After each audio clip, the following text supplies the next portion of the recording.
Right folks, that's us onto the A9 southbound, and the A9 is really the backbone of central Scotland, and it goes all the way up to Inverness, I think, which is the capital of the Highlands. And they've just gone through some major roadworks on this road as well. They're doing the dual and making it a dual carriageway, which does not make it a lot easier, that's for sure. And they have imposed average speed cameras along the way, so it's 60 mile an hour on this stretch, folks, and they do work as well. So set your cruise control to 58 just to be on the safe side.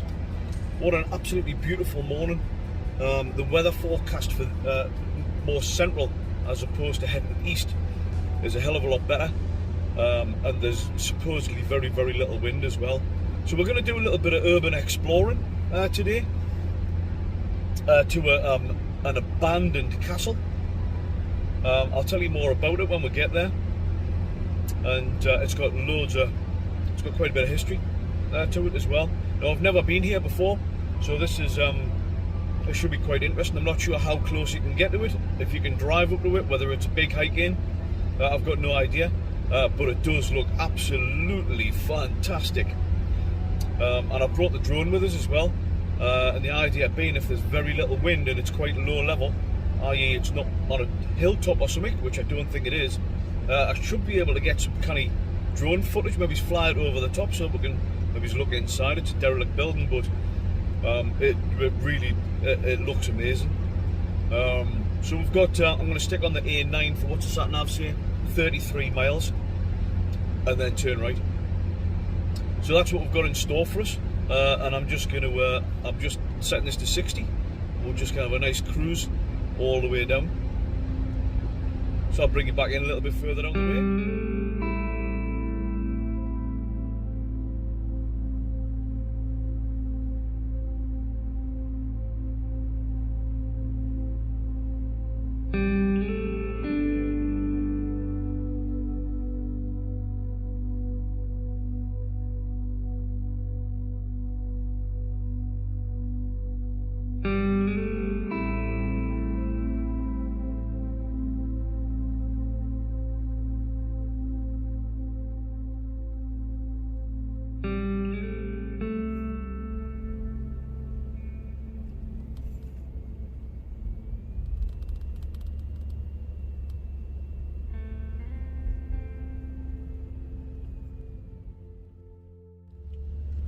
Well, that's us off the A9 now. A nice steady drive down there. Not a lot of traffic either. So we've just pulled off on the looks like a very basic B road here. I think we're only about 4 or 5 miles away from our destination. Yeah, beautiful scenery, absolutely stunning. But this obviously this really takes us up across the moors. Looks quite atmospheric as well, actually. So we're not far off. I'll just keep heading down this road. Sat nav says 3.8 miles. Yeah. So hopefully we can get parked up somewhere close to the abandoned castle. I don't mind a few mile walk, of course, but it'll be nice to think we'll get somewhere close. Right. I'll bring you back in when we're there.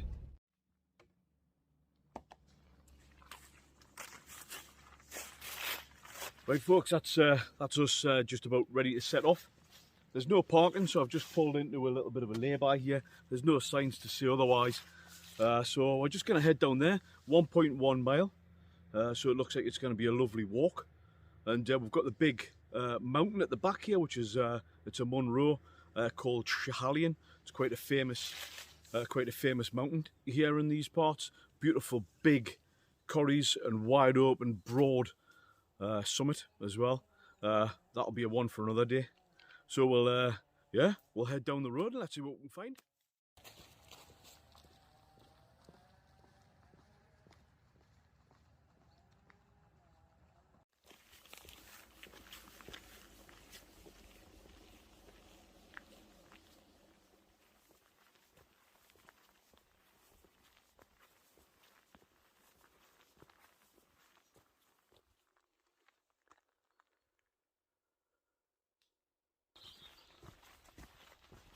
Well, that's got a sign up saying private residence. I think that was the gatehouse. It's derelict. I think the sign's a decoy. To be honest, there's quite clearly no private residence in there. Quite nice building though to start off. Of course, that's not the main event. So we'll just head further up this road. And we'll find our objective today. A little bit of urban exploring. Quite excited about this actually. Let's hope we can find it, eh?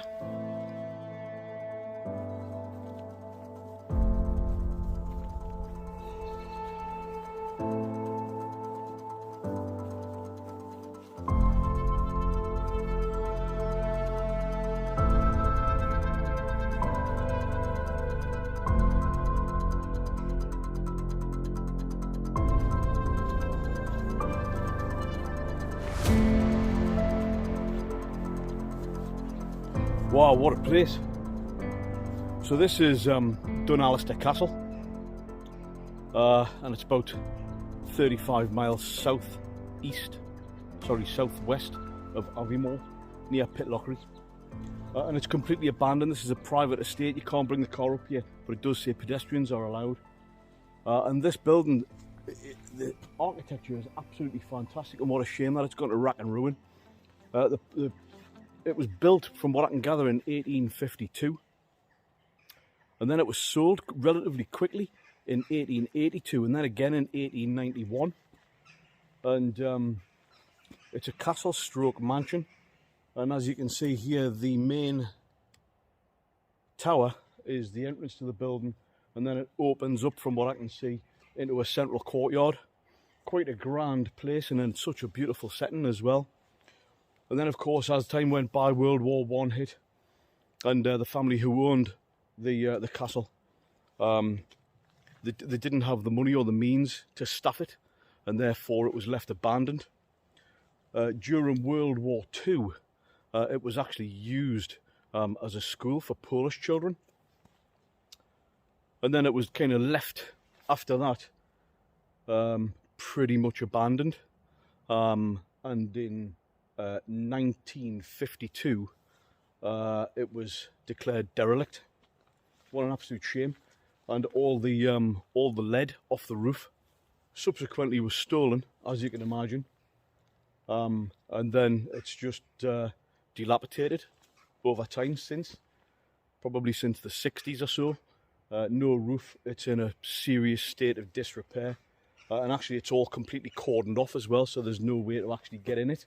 I mean, you probably could jump over the fence, but it's a 7-foot fence, barbed wire, and it's all the way around, and it does look pretty unsafe, in all fairness as well. But what a beautiful place, absolutely stunning. Yeah, let's see if I can get the eye in the sky launched and see if we can get a little bit more insight as to what this building is about. Beautiful.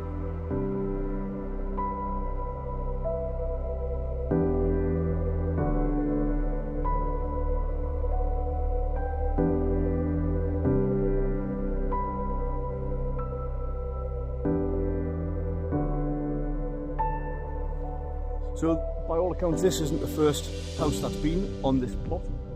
Land's always been owned by the same people for generations, but prior to this, there was a house or a castle built in about 1800, and it was known as Mount Alexander, and the guy who built it was called Alexander Robertson. So that was about 1800, so it didn't actually last too long in his possession until 1852, when it was taken over. And actually the building itself, according to the history and research that I've done, it was fortified by the Jacobite activities back in the day. Not this one, the previous one, and whatever was on this Donaldster estate. So there must have been a lot of local unrest. Well, there was all over the place in those times, and the Jacobites had fortified it, probably to stop the English from coming across and taking over the place. So there's absolutely stacks of fantastic history, and it's in such a beautiful setting. And actually the architecture still looks fantastic today. There's crests above the door, there's thistles. That's a beautiful touch as well, isn't it? Thistles on the in between the windows on the first floor. Beautiful towers. It's quite eerie actually, looking at it now in its state of dilapidation. But this estate is well managed. The woodland's absolutely fantastic, and as I mentioned before, you've got Highlands mountain range and various others around, so there's some fantastic hiking opportunities. I did try to send a drone up. Well, I did send a drone up, but I've spent the night in the car and the battery came up with low voltage due to the cold. It's actually very, very cold today, believe it or not. It's about 4 degrees. So the drone didn't like it. I managed to send it up and it just sent itself back down. I put 3 different batteries in, still didn't work. Anyway, I did manage to get a little bit of aerial footage. Yeah, I'm pleased I've come. What a fantastic place. A pity you couldn't get in, but obviously in the dilapidated state that it is, it would be dangerous, obviously. So I'm just going to have a wander around, get some more pictures of it, and then I'm going to head off and see if there's anything else on the estate which is worthy of a look. Other than that, I think I'll just go for a wander through the beautiful autumn forest, because the colours are absolutely stunning. Fantastic.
Well, what an adventure that was.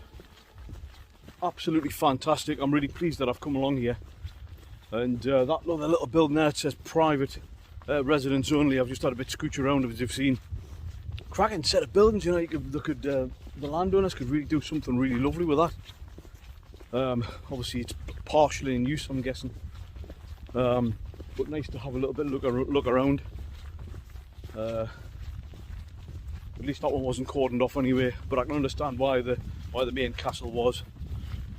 Right then, so we've just got a nice little wander down back to the car here, and just looking at the time, I think what I'm going to do is fill up my water bottle from the river, from the stream, get some nice fresh mountain water down us, probably make a coffee, and jump in the old HMS Northumberland and head back home. I've got a beautiful, it's a 5-hour drive, but it's beautiful, absolutely amazing. Just a slow drive home. And my local pub, which is about 100 yards away from my door, is selling neck oil. Now we're talking. So I might have a swally tonight of a couple of pints of neck oil. But in the meantime, folks, I hope you've enjoyed the 2 days adventure, and keep safe. Get out exploring, and we'll look forward to seeing you on the next Young and Mountain adventure. Bye for now.